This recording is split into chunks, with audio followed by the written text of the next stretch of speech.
વડોદરામાં ખેતરમાં ઘૂસ્યો મહાકાય મગર. ખલીપુરના ખેતરમાં 10 ફૂટનો મગર ઘૂસી જતા સ્થાનિકોમાં ભય.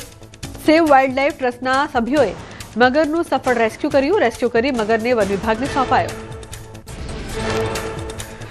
સુરતની એસવીએનઆઈટી કોલેજના વિદ્યાર્થીના આપઘાત મામલે વિદ્યાર્થીઓ કર્યો વિરોધ. ભાભા ભવન હોસ્ટેલના ચીફ વોર્ડન અમિત સોલંકીએ નોંધાવ્યું રાજીનામું.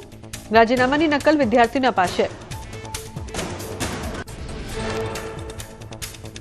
એસીપી દ્વારા નવા ચીફ વોર્ડનની નિમણૂક કરાશે.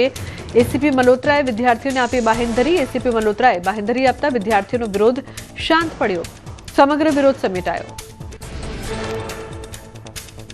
સોમનાથ જબલપુર ટ્રેનને ઉડાવી દેવાની ધમકી મળી. ચેકિંગ બાદ કોઈ વાંધાજનક વસ્તુ ન મળી. વિરમગામ રેલવે સ્ટેશન પર 1.25 કલાક સુધી કરાયું હતું ચેકિંગ.